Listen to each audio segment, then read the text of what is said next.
What's up, everybody? Happy Tuesday and welcome into Dolphins Today by Chat Sports. I am Nic Rohloff, where we are live on the channel once again to discuss everything Miami Dolphins, and it is very much related to the NFL Draft. We'll dive into the latest news and rumors surrounding this football team as well, on some speculative free agent targets, if Miami could potentially trade up in the NFL Draft to acquire a second first-round pick. We'll look at the updated Dolphins depth charts and roster, in my opinion, and go through each position group, as well as we are basically 1 week removed from NFL free agency. And then we will also do another Miami Dolphins mock draft, because we are officially under 1 month away from the official thing. Today is the 25th of March. Well, the first round gets underway April 24th, so we are almost there, folks. It's going to be a lot of fun. But before we get into all of that, I want to welcome everybody into the chat and let this live show materialize some more to have more people come in and join us. So shout out your city for me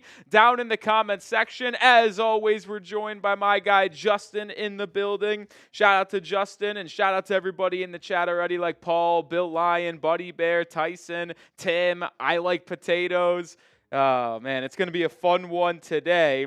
Only 3 segments, not 4 segments, because, well, we do have an important live show, not on this channel, but a different one. As some of you know, I do host the Heat Report by Chat Sports as well, and we have a very important watch party tonight because, well, Jimmy Butler is returning to the 305, so we're going to give ourselves ample enough time to switch from Dolphins Live to Heat Live, so only 3 segments today. But shout out to Paul in Sarasota, Robert in Oregon, Fort Lauderdale for Tyson, Enemies in Chico, California, Solos in Miami, Florida. Currently at the Fort Lauderdale airport, says Tyson. Moz is in Sanford, Florida. Tristan's also in Plantation. All right. I like seeing how spread we are on Dolphins today. I will say this. Our Heat channel is more widespread because I think you just get more spread out in the NBA. The people on Dolphins are usually in the South Florida area, but the NBA, you've seen it. It's crazy how people are spread out everywhere. It's crazy. More of a regional sport fandom. Yeah, definitely in the NFL, for sure. Jonathan Soto, my guy, is in Melbourne, Florida. King Gaming's in Atlanta. Stockton, California for Maria. New York City for Paul. Stewart from James. Hot Dogs always in Lockport, New York. Mailman Mike is in California as well. So a couple Californias, couple New Yorks, couple and a lot of Southeasterners, aka Florida and Atlanta. Tim saying why Eichenberg over Wynn. It's an excellent question. Maybe Isaiah Wynn doesn't want to return to Miami. Maybe the Dolphins view Eichenberg as a better player. I mean, Eichenberg did start, but Wynn was injured, so that was the reason why. Tim's in Foxborough, Massachusetts. Enemy territory. That's where the New England Patriots are. Brad's in Livingston, Alabama.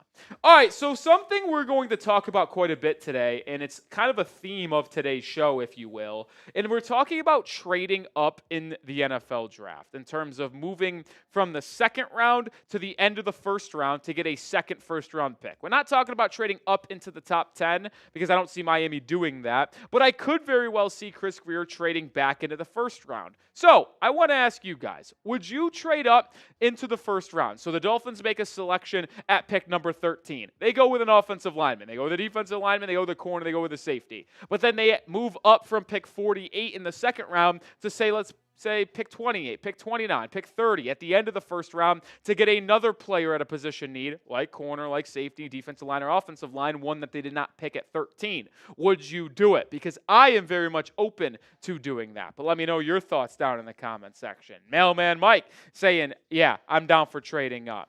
Jonathan Soto says it depends on who is available. Agree, and we'll actually talk about the 5 prospects that I would consider trading up for if they were available in the late first round. Maz saying yes, Tyson yes, Robert yes, Brad yes, James yes, Rock saying no, Dylan saying no, keep the draft capital. The one reason why I think that I could see Miami trading up into the first round again is because they have 10 draft picks this all NFL draft. They have 2 in the 4th, 2 in the 5th, 3 in the 7th, 1 in the 3rd, 2nd, and 1st. So they could very well package multiple fourths, multiple fifths, a second, and a third to move up. Not all of that, obviously, but they can create some combination. They could also offer draft capital in 2026 NFL draft if they really need to get a sweetener over the edge, and we'll talk about what that trade could look like if they trade it up. But Dylan's saying no, Hot Dog saying no, Paul's saying no, other Paul saying trade down. Tristan says maybe the guy from South Dakota, Gray Zabel, or Walter Nolan from Ole Miss. Hot Dog says trade all for the first, maybe. I don't know what you're referring to there. IMAX is saying nope. So it seems like it's split 50-50, if we're going to be honest, on the idea of potentially trading up. Maybe you guys will change your opinions when you see what the draft trade value chart says it would require to get up into the draft, because it's not as much as you would think, and it might actually only cost you one extra pick in this draft. Like, for example, I don't want to spoil it because we'll show it on the first segment that we're doing, but if you traded a second-round pick this year, so pick 48, your third-round pick at 98, and then a 2026 third-round pick. Think about that. So just 48, 98, and next year's third, that could move you up into the first round. We'll talk about that more in just a second. But I did want to remind people about our March competition. Well, because it is March 25th, and this is our last live show of the month. And remember, whoever sends the most $50 Super Chats in the month of March will get a Dan Marino autographed jersey shipped out to them. Right now, my guy Poe is in the lead with 2. Frank O'Connor's got 1. Don Johnson's got 1. BJ Ward's got 1. So we will count any Super Chat that is above $50 as 1. So hypothetically, if you send in a $100 Super Chat, that would count as 2. 150 would be 3. 200 would be 4. So right now, to take the lead with 1 in the final live show, to get the Dan Marino autographed jersey, $150 Super Chat would put you in the lead. That is your last chance today. Otherwise, Poe, who is sending two $50 Super Chats, is ultimately going to get it. All right, let's get to this next question here. Should the Dolphins re-sign Calais Campbell? He is arguably the best defensive lineman available in free agency. He's also the best free agent that is currently a former Miami Dolphin, per se, from this past season that is out there. Should the Dolphins re-sign Calais Campbell? Type S for sign, type P for pass. That's also our live pinned comment on today's show. 90 people have voted, and 89% of them say yes, re-sign Calais Campbell. Enemy is saying yes. Tyson saying sign. Robert, yes. Tristan, yes. Jonathan Soto says yes. Mac Hudson says yes. I mean, I think it's probably the most no-brain decision Miami could make the rest of the way, with how defensive line, cornerback, offensive line, and safety are your 4 biggest needs. I would put defensive line as 1A, cornerback 2 as 1B, and if you get Calais Campbell back, it does not solve your complete issue, but you would have the same starting defensive line trio on the interiors you did last year. And if we're going to be honest, yes, we could have liked to see an upgraded defensive line this year, but out of all of the issues the Dolphins had last season, I would not classify their interior defensive line as the reason why they missed the playoffs. So they already brought back Benito Jones. Zach Sealer's under contract. You get Calais Campbell back on a 1-year deal and draft a defensive lineman in the first 3 rounds, and we're talking pretty good business on the interior D-line. So, yeah, that's why I'd like to bring back Calais Campbell. Todd saying slam dunk decision. I agree. Deshaun's saying no. Paul saying sign. Hot Dog sign. Solo saying sign. Hot Dog saying trade every pick from the 4th and down and the 2nd and a few players for the 1st overall pick. I don't think that would be enough to get the number 1 overall pick. I know a lot of Dolphins fans are also Miami Hurricanes fans, so I get why they'd want Cam Ward, but that's not going to happen, because very rarely does Miami have a quarterback that is worthy of going number 1 overall, so I could see why it would be such a ideal thing for him to stay in the 305 as the Dolphins QB1, but it ain't going to happen. It ain't going to happen. That's what I'm going to say. Tim says, I think Campbell retires or goes to a contender. I'll say this, and then I'll take a sip of this. Actually, I'm going to take a sip of this first. If Calais Campbell wasn't going to return, you would think Miami would have already addressed defensive line, right? To me, I think it's either retire or Dolphins for Calais Campbell. Because unless Chris Grier is the worst GM of all time, which some might say he is, I find it hard to believe that he would put all of his eggs in the Calais Campbell re-sign basket and pass up on the other defensive linemen available. So he clearly believes it's either us or retirement. That's the only way I could see this going. But we'll see. We'll see. Tristan says, I heard he has interest in Kansas City. I haven't seen any of those rumors. So unless you got sources. Unless you guys got sources. Bosa going to Buffalo, I'm not moved. I said it. I don't really think that Joey Bosa would have been a good move by Miami. I didn't see that as something worth doing.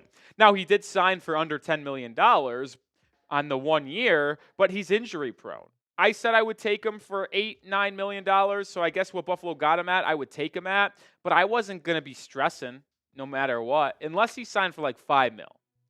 So I'm not stressing about that. We got 90 people watching here early on today's show. We want the real show to start here, which we have a loaded 3 segments here. Hit that thumbs up icon. Only 12 likes. That's embarrassing. Like, legitimately sickening. And I feel like I use that phrase a lot, but this truly is sickening. 12 likes and 100 people are watching. You want the show to start, we got to get to 50 likes. We got to get to the 50% like mark. We're here live every Tuesday hanging out with you guys. We put out daily content for free, and it would be greatly appreciated if you guys can just hit that thumbs up icon to show YouTube that we're doing a good job, show our bosses that we're doing a good job, and more. So help us out, hit that like button, and we'll start today's show when we get to 50 likes. Right now we have 25, so we got 25 more to go. And then when that happens, we will get today's show started. It is a loaded show here on Tuesday. We're going to be talking Miami Dolphins rumors. We're going to look at the updated Dolphins depth charts after free agency and pretty much in this little period between now and the NFL draft. And then we'll also go through another mock draft. I'm doing 1 mock draft per week the rest of the way. So this is 9. I want to do the math. How many mock drafts are we going to end up with? We're going 9 this week.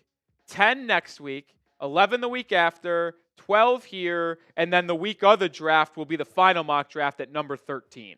So we're going to do 13 mock drafts going over the course of the offseason. We actually started a little bit earlier because we did 2 in season, I think. We did 1 in October and then 1 after the trade deadline. So 13 in total mock drafts. This one's number 9. And we'll get that underway when we get to 50 likes. We're 17 likes away. But we got to show some love to my guy, Jonathan Soto, who showed love to us with a $5 super chat. Appreciate you, Soto. He says, with the 10 picks in the 2025 draft, over-under that Grier hits on 3.5 picks. What would you consider hit, though? That's the question. Because I think hitting on those picks is very subjective. Because if out of those 10 picks, 3 of them come in the 7th round. And to me, if you have 7th round picks make the roster, that's a hit. Because it is not guaranteed by any stretch that 7th round picks are on the roster. That's not. So I think that's very subjective. Like, let's look at the past Dolphins drafts. I think we did this last week, but I want to do it again here.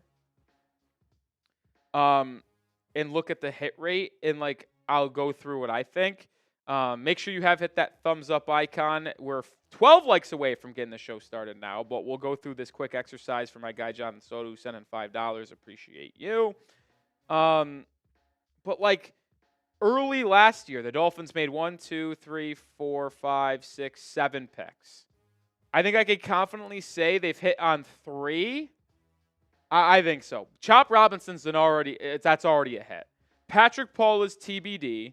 I think Jalen Wright's already a hit. I do, because he's a guy that you're going to trust as your RB2 when he was solid as your RB3 last year. And I would consider Malik Washington a hit already. He's a 6th round pick, but he's projected to be your lead special teams guy, punt returner, and kick returner. And he's a gadget guy on offense. So I think those are 3 hits out of 7. TBD on Paul, TBD on Kamara, McMorris, and Taj Washington. The year prior, he had 4 picks. He's 1 of 4. Cam Smith, Achane, Higgins, and Ryan Hayes. Achane's the only hit there. The year prior, he had 4 picks. He went 0 for 4. Channing Tindall, Eric Ezukama, Cameron Good, and Skylar Thompson. 0 for 4 there. But then you come here to 2021. Waddle, Phillips, Holland, Eichenberg, Hunter Long, Larnell, and Jared Dokes. Out of those 7 picks, 1, 2, 3, 4, 5, 6, 7. He went 3 of 7 there. Waddle, Phillips, and Holland all hits. So it's tough to say, but I'd say over. You know what? I've looked at the last 4 drafts, and out of the last 4 drafts, he went 3 last year, 1 after that, 0 within 3. More shots in the chamber this year. I'll go over. I will. Would you say nailing the first 2? Like, let's say you get a plus starter in the first round, and you get a quality starter in the second. Does that make up for the remaining 2 if they're just good quality players? Because you're kind of in the high end of the draft. I actually do agree with that idea, Justin. We're like, they should hold more weight. So you're saying like over under 3.5 picks, Jonathan. But if he nails the first 2 and misses on the other 8, I could give 2 shits, if I'm going to be honest. If you can get a Pro Bowl level player at pick 13 and then a high level starter at pick 48, you're going to feel pretty good about that draft class. Now, you're obviously going to hope you can get average to below average starting play with at least 1 or 2 of those other 8 picks. But if you can nail the front 2 in the top 50, you'll feel pretty good about that. All right, we got to get to 50 likes before we start today's show. We're 9 away. We got 41 likes. Who are going to be the 9 people that step up, get today's show started? We're already 18 minutes in the live show, which is probably too long for us to not be in our first segment, if we're going to be honest. But I need to get today's show started. I need your help. The bosses won't let me start until we get to 50 likes.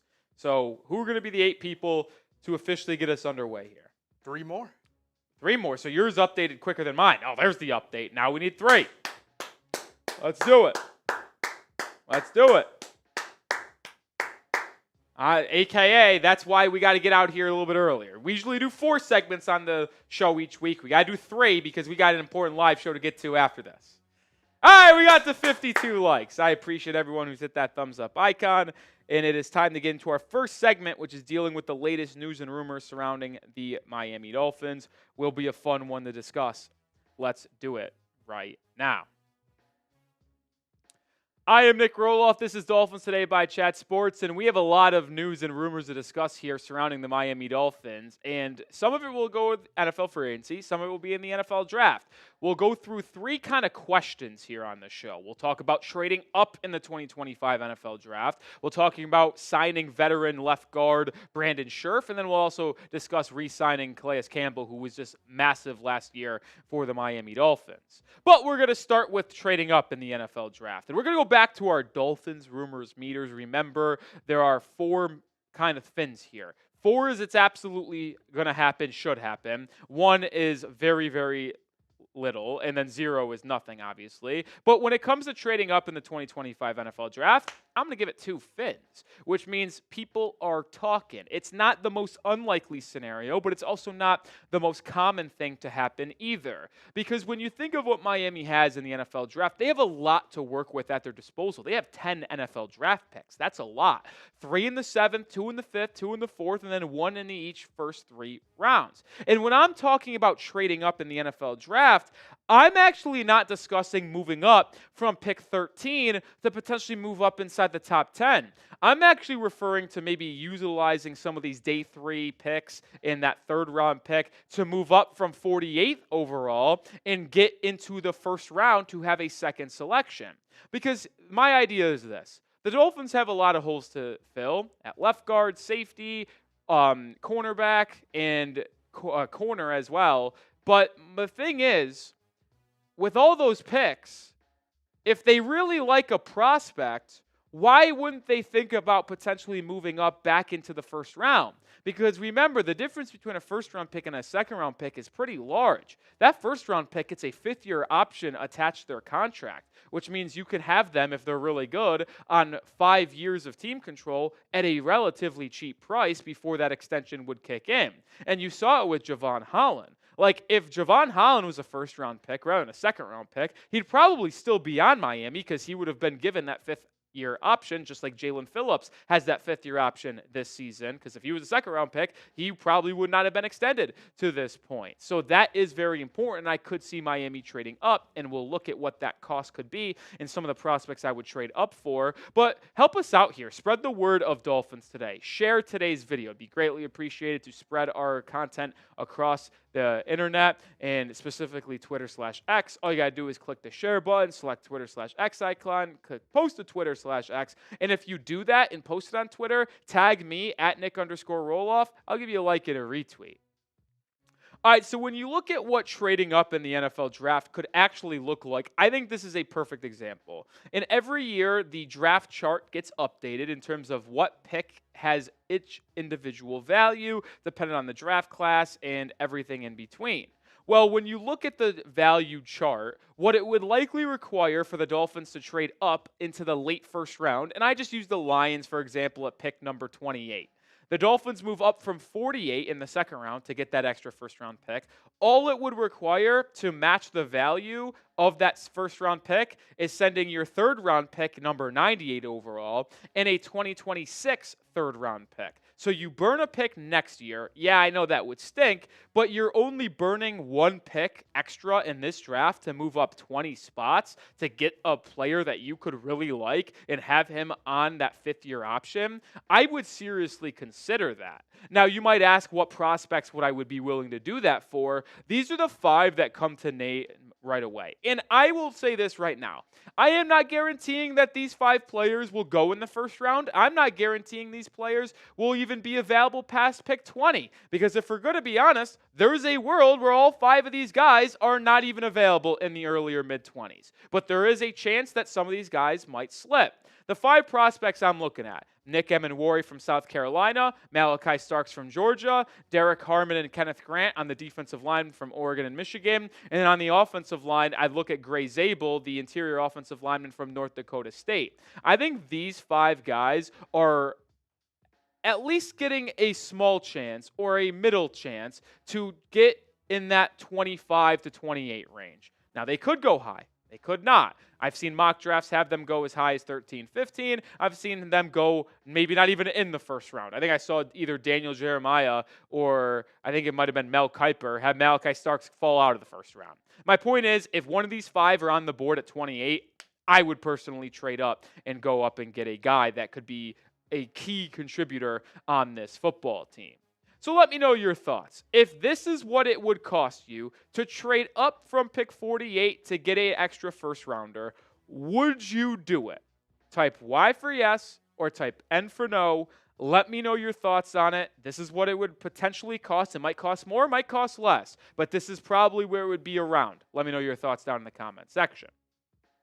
All right, we're going to transition from the NFL draft to NFL free agency. One of the guys that I have talked about quite a bit about being a free agent target for Miami, sign Brandon Scherff, the veteran from the Jacksonville Jaguars. Well, I'm giving it 3 fins, which means we should really be starting to look into this because, to me, the last piece of the offense, I'm not talking offensive line, I'm talking the entire offense, is the starting left guard spot. Your quarterback position is set with Tua and Zach Wilson as your 1-2. Your running backs are set with Madison, Jalen Wright, and Achane. Your wide receivers are set: Hill, Waddle, Westbrook-Ikhine, Malik Washington. Your tight ends are probably good with Pharaoh Brown, Julian Hill, and Jonnu Smith. And your offensive line is basically done. You've got your right tackle. You've got your left tackle. You got your center. You signed one of the 2 offensive guards required. You just need that other interior offensive lineman. And I want to finish that offensive line. I mentioned it. Look at the group you have here. Now, you can have different opinions on this, on if this is a good offensive line or not, but this is set. Patrick Paul's going to be your left tackle unless Armstead comes back, and then now you have to make a decision on what you're doing with the rest of this offensive line. But Aaron Brewer's at center. James Daniels is going to be one of your guard spots, and Austin Jackson will be back at right tackle. So if you were to sign Brandon Scherff and plug him in at left guard, you would now have your entire offensive line depth chart, at least your starting five, done going into training camp. So barring injury, you would just need to maybe add some depth and maybe a long-term projected play, since Scherff would likely be a one-year deal, in the NFL draft. That would be pretty ideal if you're asking me.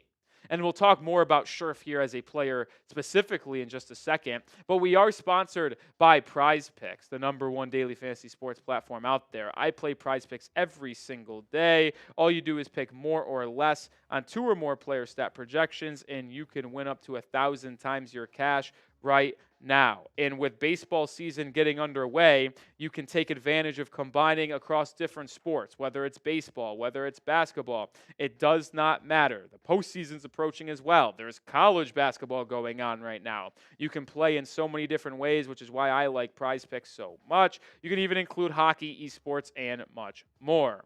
And I have an entry for Prize Picks when it comes to baseball. I'm looking at opening day this Thursday. More than Zach Wheeler's 6 strikeouts, more than Jackson Churio 1.5 hits, runs, and RBI, and then more than 6.5 strikeouts for Garrett Crochet. 3-player entry here. That's just one example of how you can play, but you could also combine these picks with some college basketball picks as the Sweet 16 gets underway on Thursday. Either way, download the app today and use code CLNS to get $50 instantly after you play your first $5 lineup. One more time, download the app today and use code CLNS to get $50 instantly after you play your first $5 lineup. Prize Picks. Run your game. All right, as we look at Brandon Scherff more as a free agent target for Miami, he had a relatively solid season last year. He's an experienced guy, graded out pretty well in the pass blocking game. There is questions about how mobile he would be able to be in that Mike McDaniel scheme, which requires you to be able to get to the perimeter, get to the second level in these kind of zone end arounds and the halfback tosses. But he was a pretty solid pass blocker last year. You saw it. Allowed no sacks, only had 2 penalties on him, 1 QB hit, was graded out in the mid-70s. So if you're looking at an offensive lineman that would help protect Tua Tagovailoa, well, Brandon Scherff would be a pretty good option to plug in at left guard. And this goes for not just Scherff, but if you want to sign another veteran left guard out there that could play, like Shaq Mason, like Will Hernandez, Dalton Reisner, I want a veteran at left guard. Because even though I would be very happy with Will Campbell in the first round, or if they had a Gray Zabel in the late first or early second, or a Tyler Booker as well, I would like that. But the truth is, Patrick Paul, who was your second-round pick last year, will be getting his first starting experience as a full-time left tackle this year. And if you want to have a better, more consistent offensive line, a veteran presence at left guard would ease my concern quite a bit. Because if you're having first-year starter Patrick Paul at left tackle, a rookie left guard, well, that left side of the offensive line could get absolutely bullied.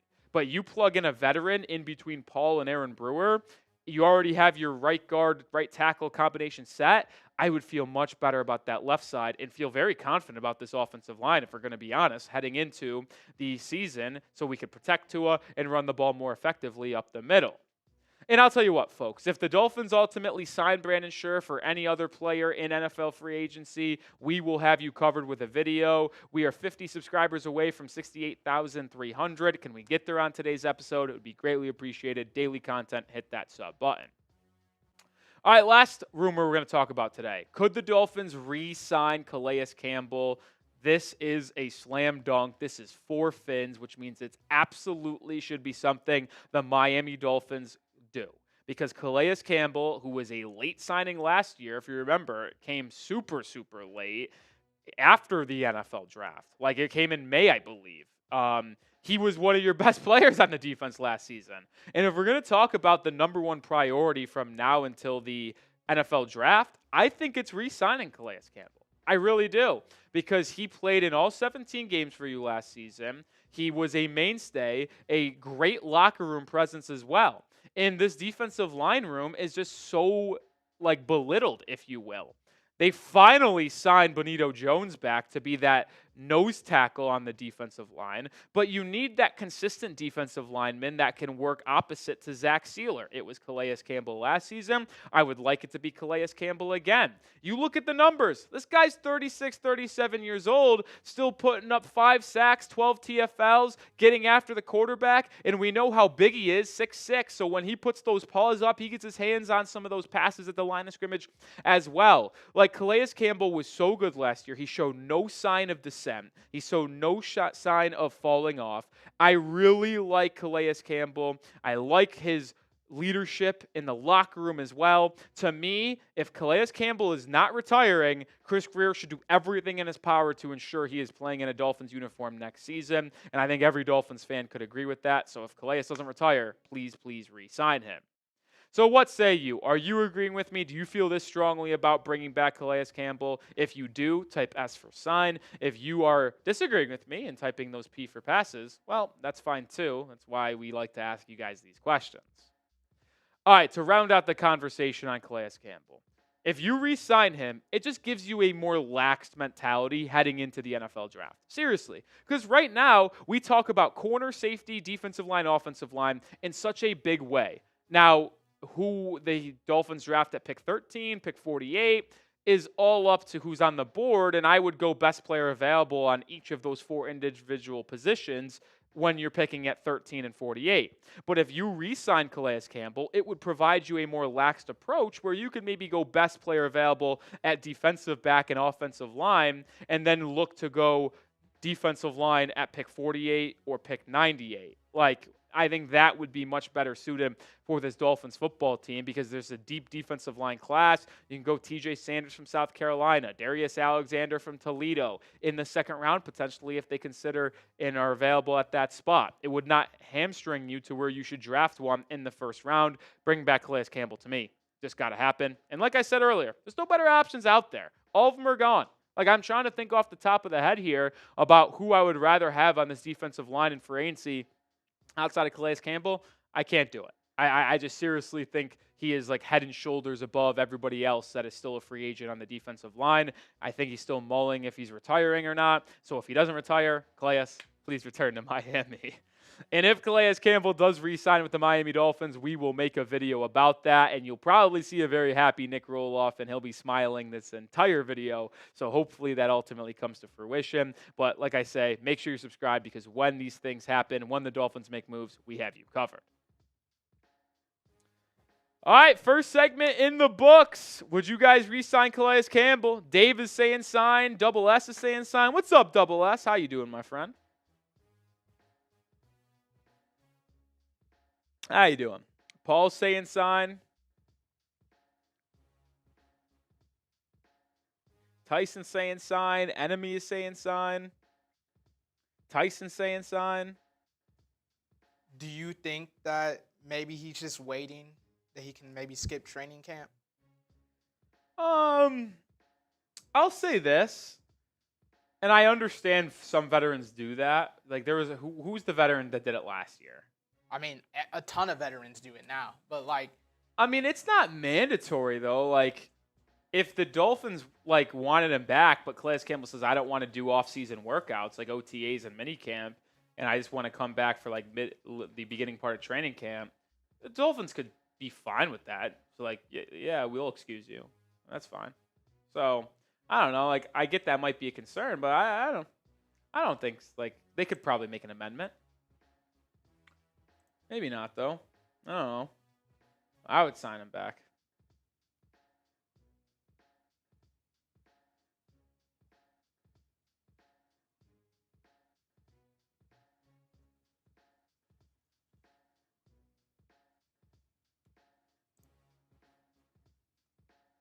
I had to respond to something real quick.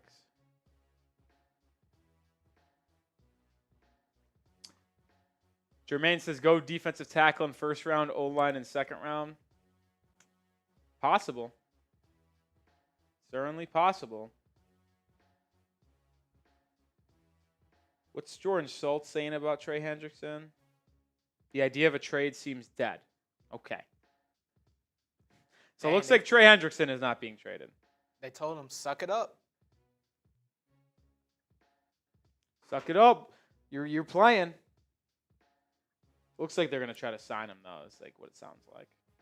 Bengals were poised to potentially lose both Trey Hendrickson and T. Higgins. Seems like they're going to keep both. Hey, you know me. I'm the biggest you-know-what in the office.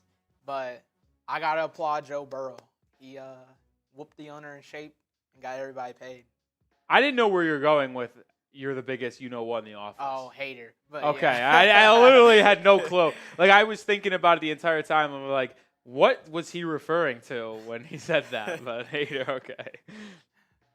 All right. Still got 112 people watching. Appreciate everybody tuning in here on this Tuesday afternoon.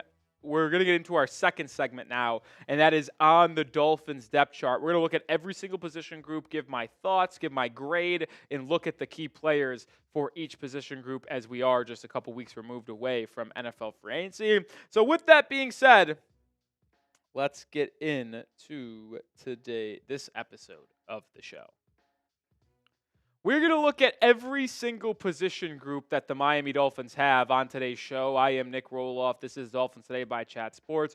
We'll go position by position. We'll give my grade for each position and then give my overarching thoughts on each position and then look at the Dolphins roster as a whole at the end of today's video. And we'll start with the most important position in the entire sport. That is quarterback. Obviously, Miami has two guys right now, Tua Tagovailoa and Zach Wilson. They signed Zach Wilson in NFL free agency to be their QB2 on a one-year, $6 million deal worth up to $10 million, but hopefully Tua returns to his 2023 form, plays in all 17 games, and you never have to worry about seeing Zach Wilson on the football field.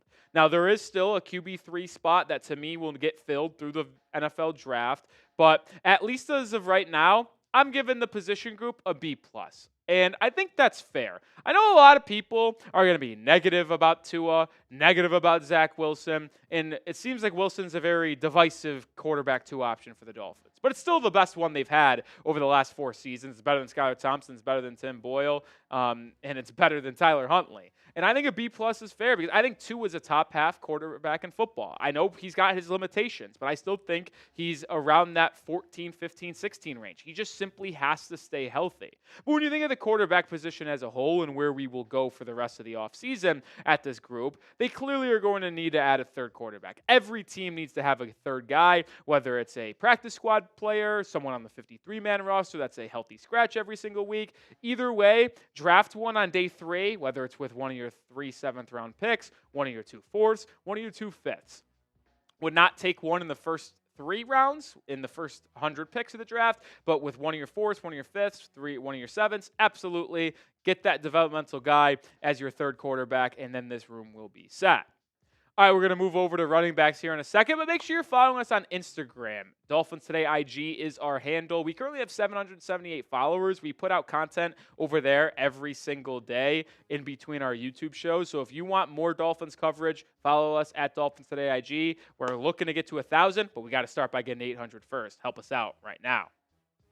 All right, looking at running back, a position group that I'm a big fan of. Devon Achane will return as your RB1 as he was last season. No more Raheem Mostert. He joined the Las Vegas Raiders. The 4th-round pick out of Tennessee last year, Jalen Wright, will now be your RB2. And then you signed Alexander Mattison from the Raiders to be your RB3 to help on 3rd and 1s and 4th and 1s. And you still have Alec Ingold in this group as your fullback, which Mike McDaniel still does utilize quite a bit.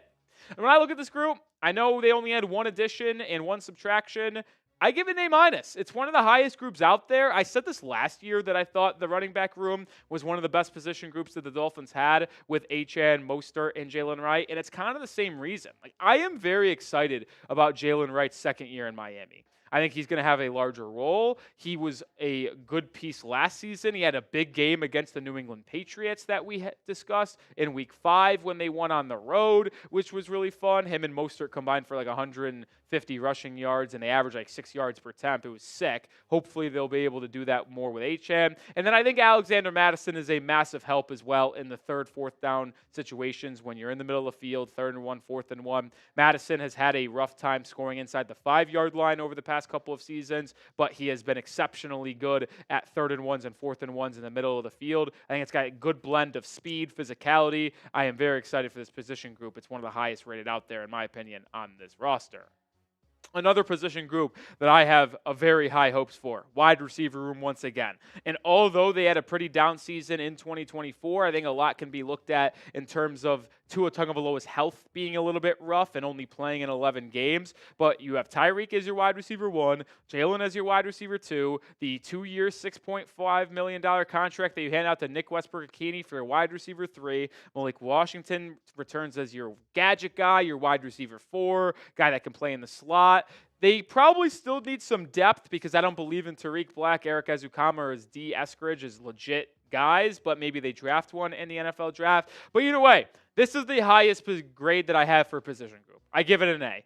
I think even though Tyreek Hill had his first under 1,000-yard season as a member of the Miami Dolphins last year, that was only happening because of Tua playing in 11 games. Same thing could be said with Jalen Waddle. And I am very, very high on Nick Westbrook-Ikhine. It has been very much out in the open that I feel that way because he's a great run blocker for the position. He's 6'2", 211. He'll provide you a red zone threat on the outside as well as a good blocker in the run game. You still have Malik Washington as your gadget guy. I'm a big fan. It is an A for me.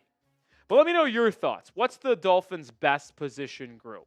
I think it's wide receiver, but I know you guys might think something else. So let me know in the comment section what the best position group on the Dolphins is. And I know I spoke very highly, but we'll just talk about quickly the negatives here.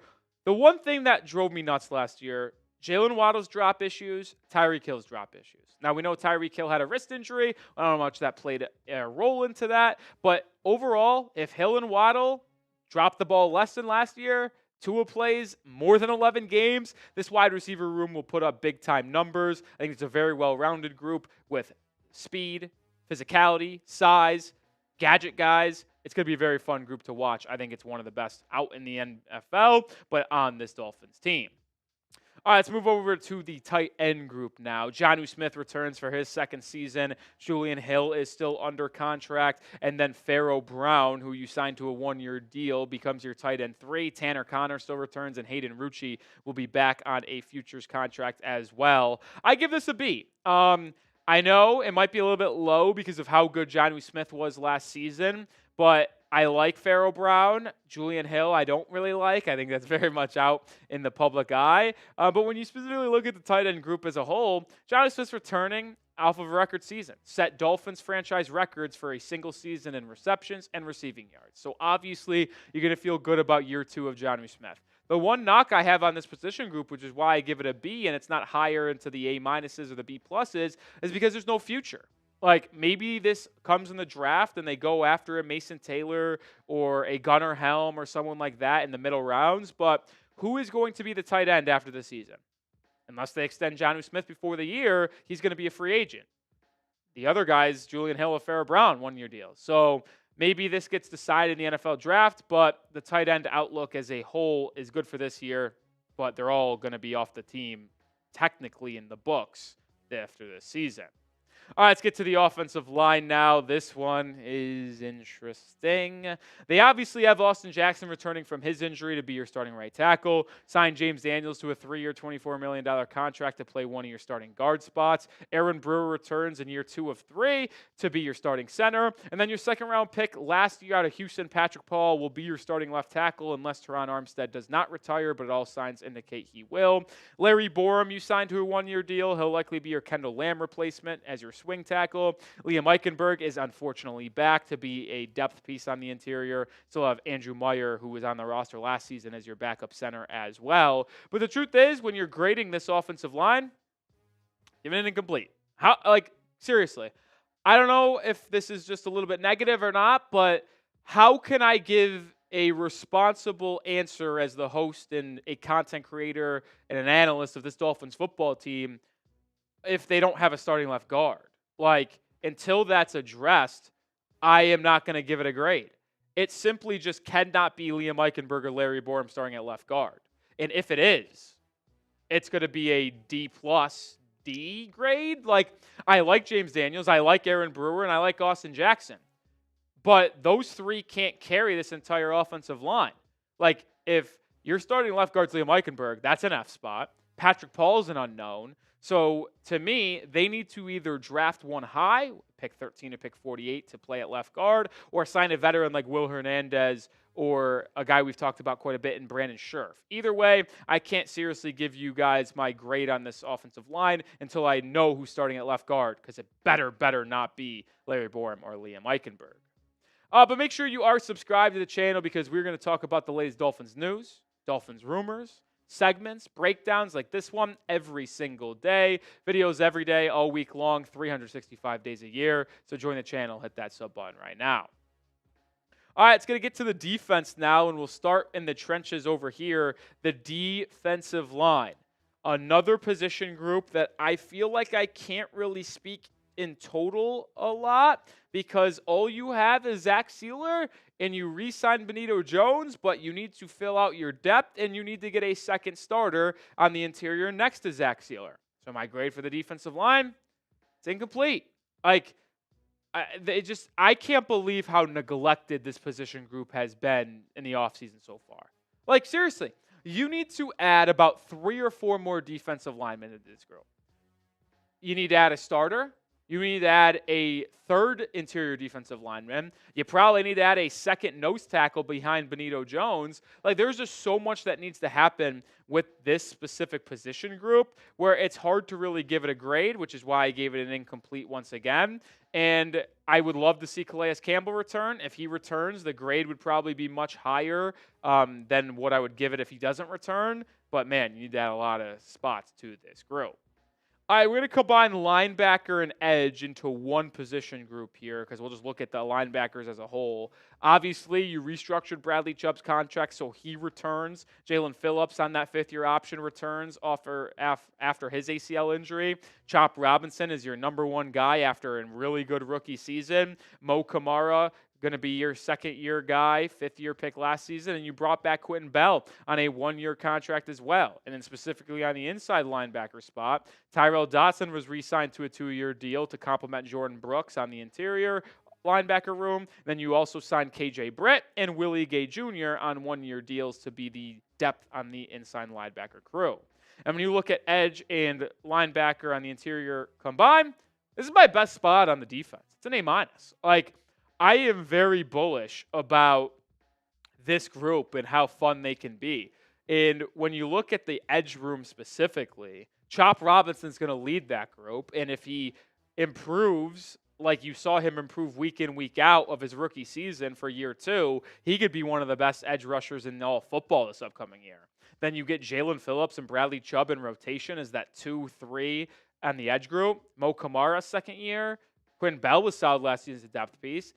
So the edge group is very fun. And then you talk about the inside linebacker. Jordan Brooks was awesome last year. So he's your linebacker 1. I think Tyrell Dotson is ultimately an upgrade over Anthony Walker Jr. and David Long Jr. Dotson was pretty solid the final 3 weeks of the season last year. So I'm excited to see him work in tandem with Jordan Brooks. And I think KJ Britt and Willie Gay Jr. are better depth pieces than what you had last year in Duke Riley and Anthony Walker Jr. So I think the linebacker room got upgraded both at the edge and on the interior. Remember, this team last year played without Bradley Chubb all year and basically without Jalen Phillips all year.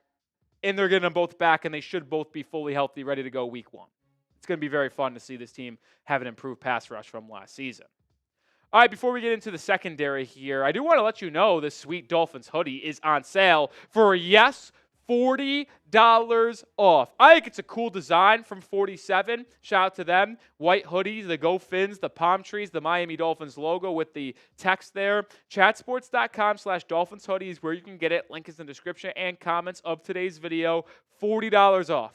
Usually 30 or usually 75, excuse me. Right now you get it for 35. Take advantage right now. Links in the description and comments.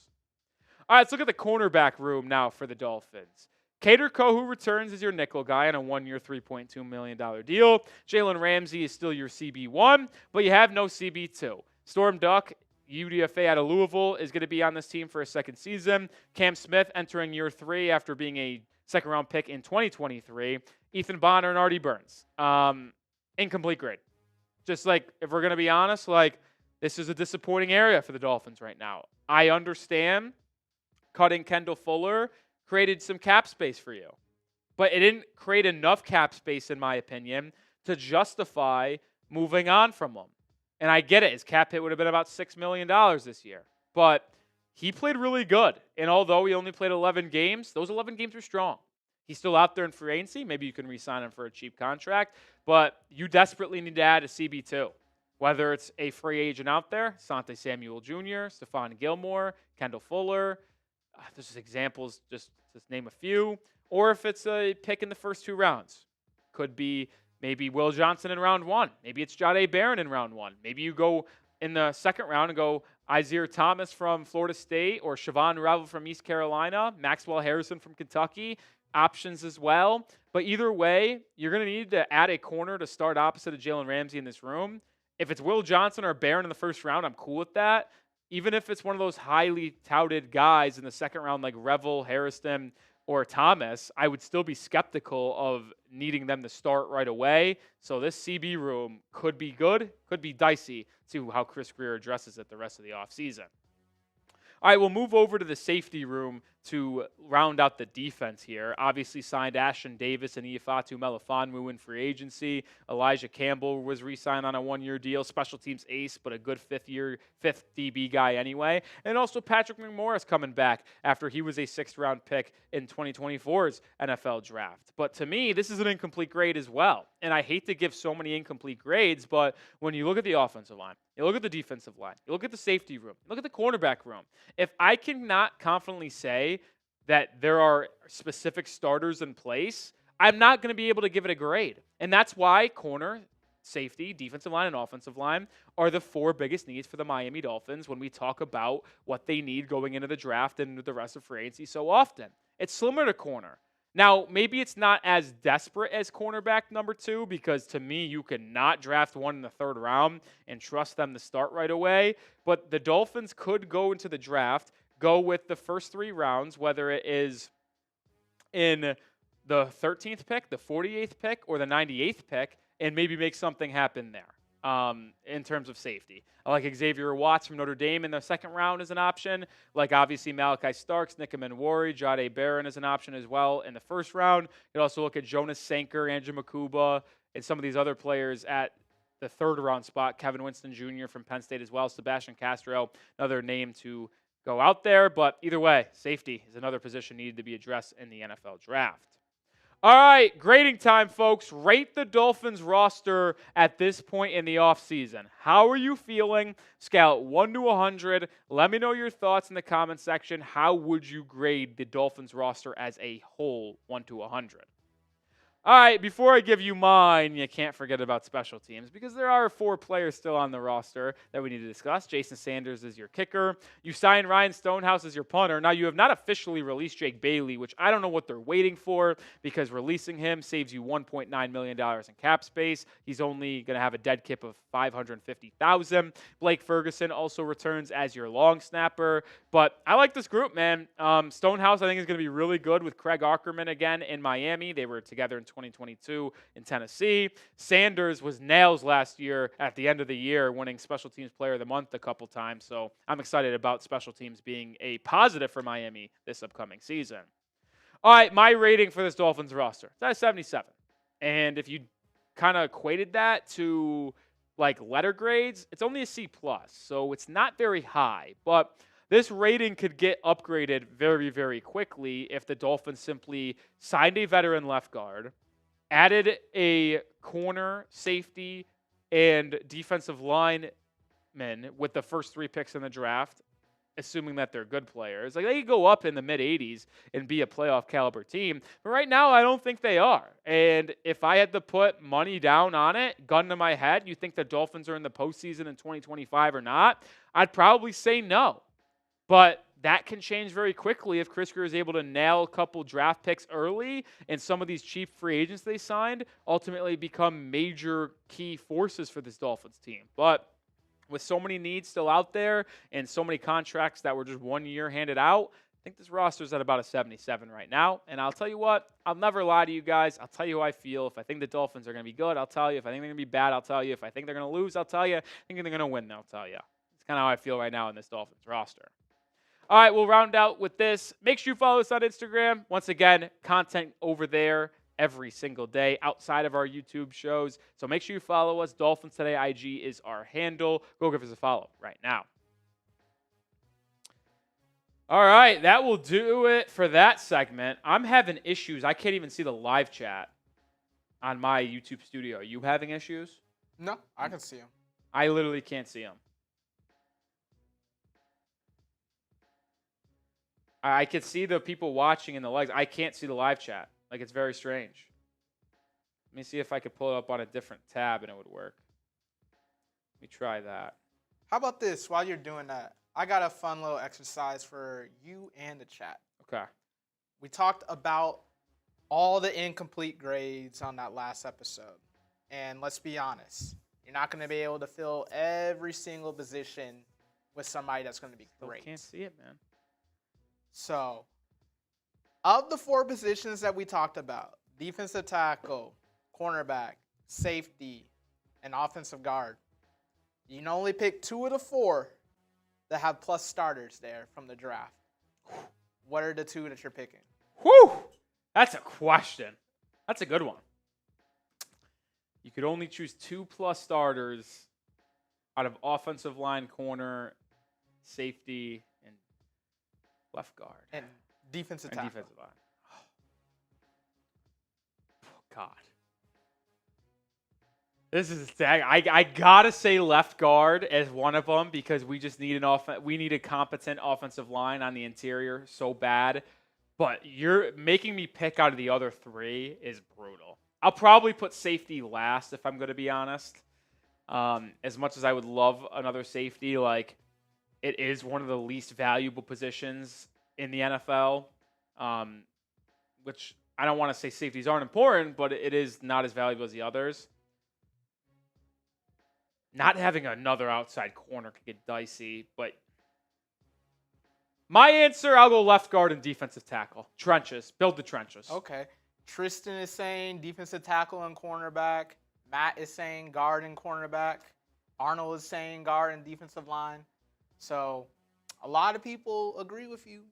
It has to be one of the trenches. I mean, left guard is going to be probably the most popular option in the chat, just from the sole fact that we all know that it was so bad last year at left guard and right guard. We just can't have that anymore. Couldn't run the football up the middle. Couldn't protect in pass protection either. Like, this had to be changed. So left guard's got to be one of the options. Ryan and Paul are both saying offensive line and defensive line. Tim, left guard and cornerback. Hey, I think it all depends. Considering that all 4 are so desperately needed, I think you kind of just have to go best player available for your first 2 picks, no matter what. I agree. I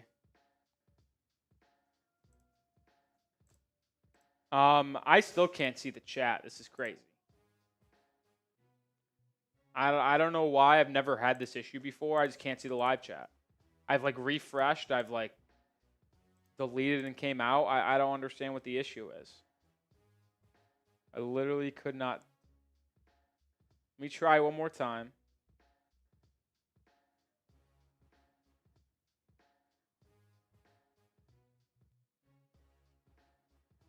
I can't believe this. I just can't see him. I'm sorry. I can't read the live chat. I don't know what the issue is. This is usually where the live chat pops up on the right side of my screen. It's just black. It shows nothing. Even maybe you have the 3 little dots? Where? On the top right. I got nothing. I'm telling you, it's just black. I see the current viewers, the likes, the chat revenue, average view duration, the amount of total views, the chat rate, concurrent viewers. I see it all. But then as soon as I try to go to the right, I don't know, man.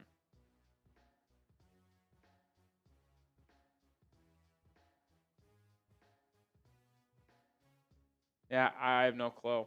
Flying blind. Never done this before. I'm not a fan. So, for the people in the chat, I greatly apologize that I can't see. So, I guess the only way I'd be able to see anybody's comments is if they super chatted, because then we'd be able to put it on screen where I could see it like here. So if you have any dying thoughts that you really need to get on, want me to see, I guess super chat's the only way. I wish this was a stunt that I could pull to generate more super chats, but it's not. I'm flying blind. This is crazy. I've never done this before. This is crazy. I don't like it. Don't like it one bit. You guys could be saying the worst things in the world about me, and I wouldn't know. Oh, real quick. Just give me a thumbs up or a thumbs down.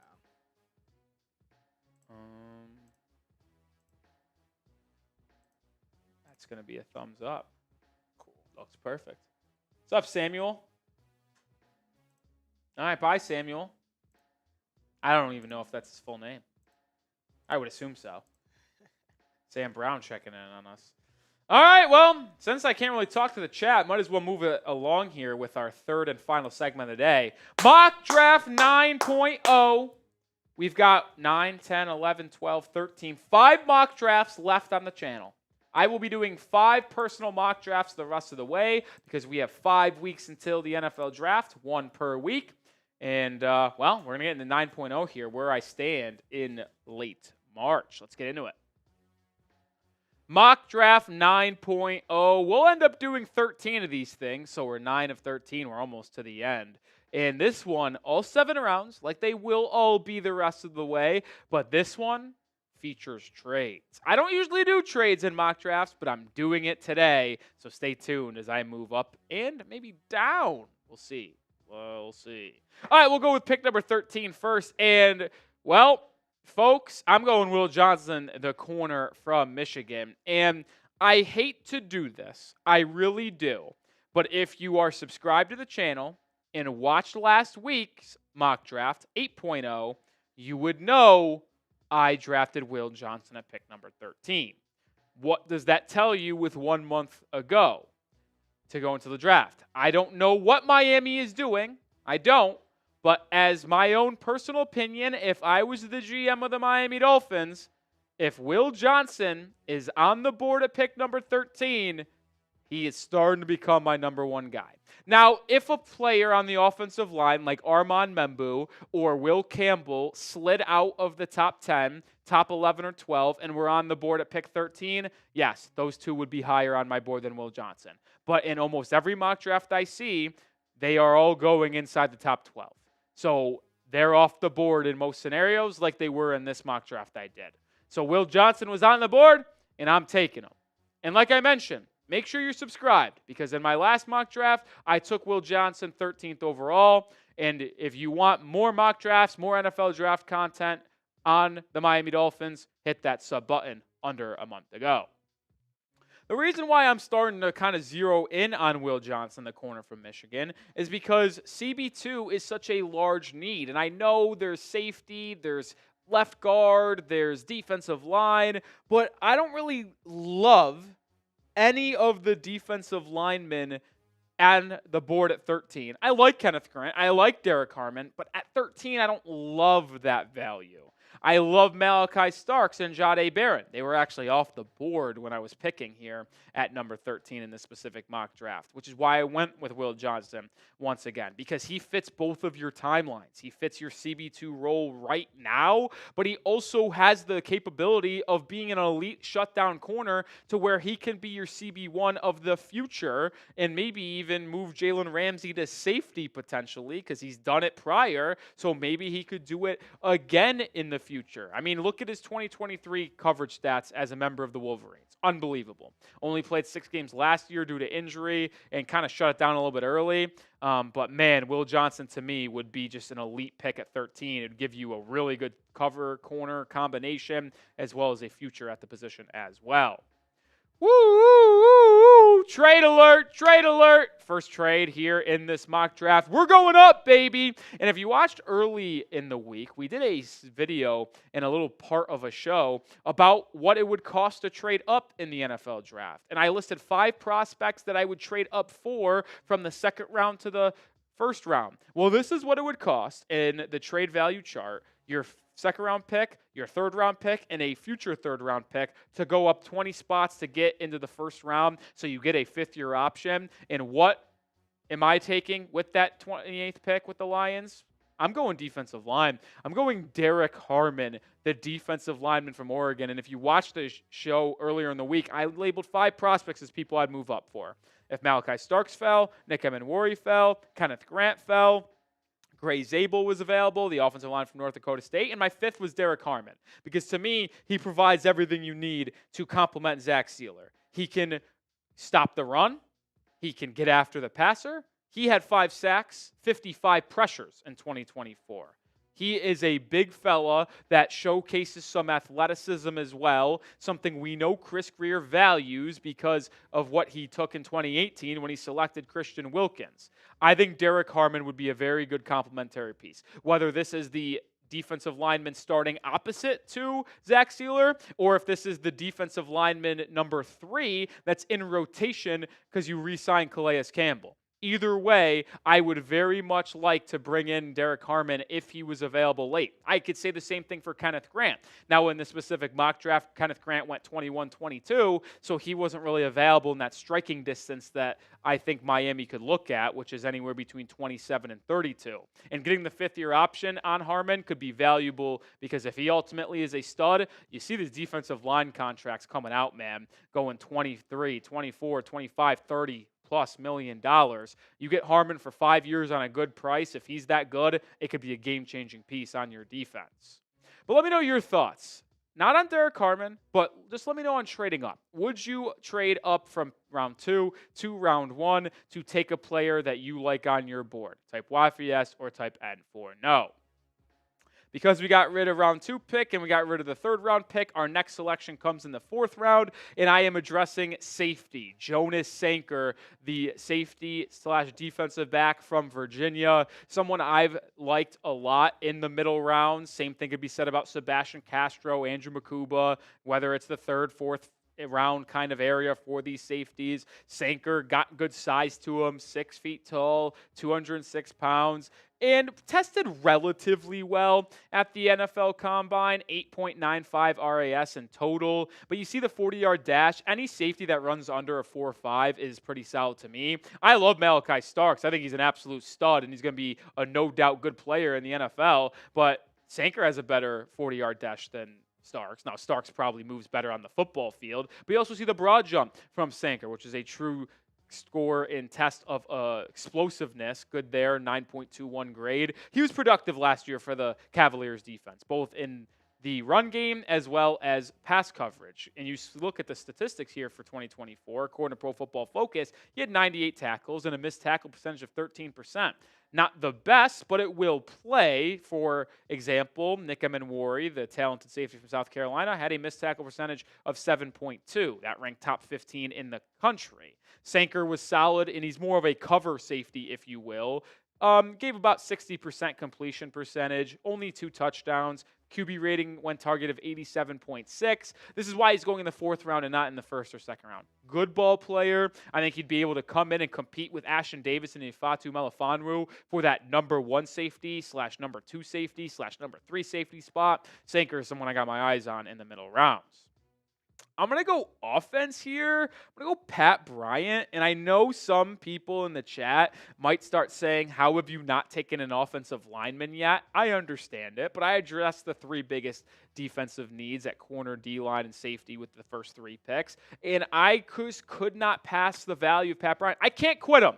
I'm sorry. There is one player that I am going to pound the fist, pound the table, and say this guy is not going to be taken early in the draft. It's going to be a middle round guy, but I think he's going to be really good in the NFL. It's Pat Bryant. I think he's just smooth. I can't quit him. I want him to be a Dolphin. He was very productive for Illinois last season, almost 1,000 yards, had 10 touchdowns. He's got excellent size to him, similar to Nick Westbrook-Akini, who you signed for ANC, 6'2". He's 204 pounds. And the reason why I love Pat Bryant is because he likes to block. He had a quote at the NFL Combine that when they asked him about his mentality as a wide receiver, he answered it by saying, "No block, no rock." I mean, come on. You know you need to be able to block as wide receiver position to fit in this Dolphins system. I think he's fluid in terms of his route running as well. I've seen people compare him to Jacoby Myers. Jacoby Myers has carved out one hell of a career in the NFL. He was an undrafted free agent when he originally came out of New England, and now he's a wide receiver 1/2 in Las Vegas. Man, I know you have a good group in Westbrook, Keeney, Waddle, Malik Washington, and Hill, but Hill is on a probable last year of his contract. Westbrook-Akini is an older guy. Bryant could come in and maybe just dominate in training camp and fill out a bigger role. I like Pat Bryant so much. All right, we're going to get to some more picks here, but we are sponsored by Prize Picks, the #1 daily fantasy sports platform that I play every day. It's so easy to play. All you do is pick more or less on 2 or more player stat projections for a chance to win up to 1,000 times your cash. And right now is the best time to get started because you can combine player projections from so many different sports, whether it's baseball starting up this week, basketball, both collegiate and professional, hockey, esports, and much more.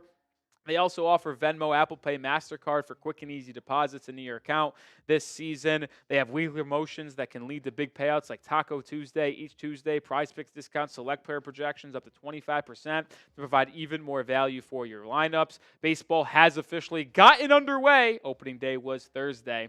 We'll have a good look at how these three will perform this season. More than Paul Skeens, 215.5 pitcher strikeouts. More than Tarek Skubal, 204.5 strikeouts. And more than Jarren Duran, 17.5 home runs. Just one example there. But you can also get started with basketball postseason heating up.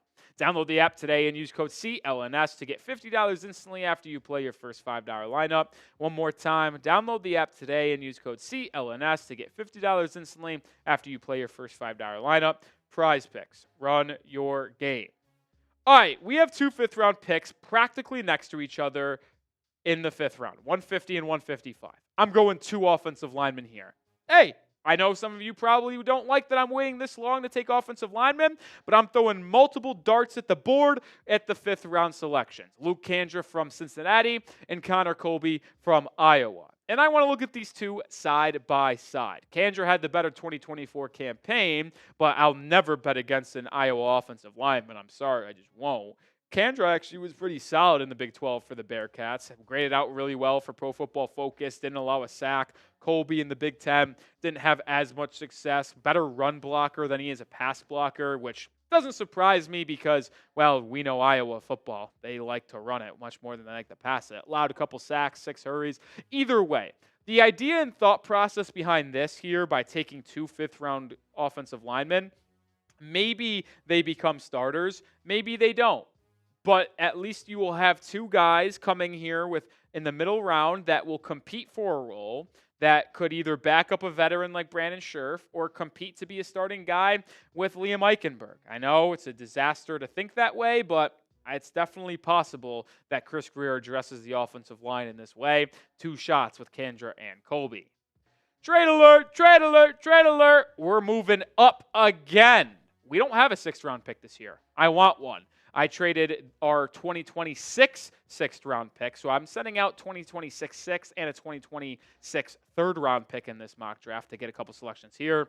Pair that up with a pair of 7th-round picks, a comp pick you got from Deshaun Elliott, and a 7th-round pick you got actually from the Chase Claypool trade, funny enough, to move into the 6th round to pick 187. That player, going quarterback, Curtis Rourke, the QB from Indiana, someone that we have talked about on the channel in the past. I think Rourke can be a solid developmental guy. When I watched him at Indiana this past season, I like the way he spin the rock, man. He's got a decent arm. It just comes out of his hands easy. He was very accurate when placing the football. He thrived on back shoulder throws in that Indiana scheme. But another reason why I like him, his size, man. 6'5", 223. I could just picture him being a really good developmental piece to where he comes in potentially in training camp, almost at spring training, got baseball in the mind, and runs that offense good. Not mobile, dealt with a lot of injuries in college, but when you think about the Dolphins' awesome, it's quick hitting passing, it's throwing over the middle of the field, and it's the RPO scheme. Well, if you're 6'5" and you quick trigger throw here in the over the middle of the field slants, these out routes, having that release point be high and being able to see over the offensive line, defensive line, and linebackers is a very valuable trait to be had. So that is kind of why I think Rourke fits this group really well. He's accurate. The arm is solid, just not mobile and has an injury history, but as a pocket quarterback, could be very solid. I like him as a developmental guy. That's why I traded up to go get him. But let me know your thoughts. I know a lot of Dolphins fans, including myself, want the Dolphins to draft a quarterback to be a developmental third guy. But what round should it be in?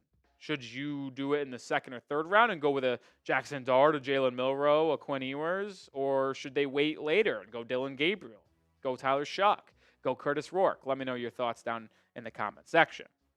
All right, we're going to round this mock draft out with a 7th round tight end selection. Oronde Gadsden II, tight end from Syracuse. And that name might sound familiar. We'll explain why in just a second. But this is a big-bodied tight end, man. 6'4" and change, 243. Was very productive for the Orangemen last season. One of Kyle McCord's favorite targets over the middle of the field. 73 receptions for almost 1,000 yards. Reached pay dirt 7 times as well. I actually really like him as a potential late round tight end option. My 2 favorite tight end options in the 7th round or / UDFA possibilities, Gadsden and Bryson Nesbitt from North Carolina. But the reason why I went with Gadsden in this one, I said the name might sound familiar. Well, if you're an OG, his father played for the Dolphins. So could be a connection there. I know there's people talking about going with Mason Taylor, the tight end from LSU, because of his dad, Jason Taylor, being a Dolphins legend on the defensive line. But another one here, potentially with Gadsden, tight end, could be a lot of fun to bring him in, compete to make this roster potentially good size, good pass catcher, just a late dart throw here as a potential option.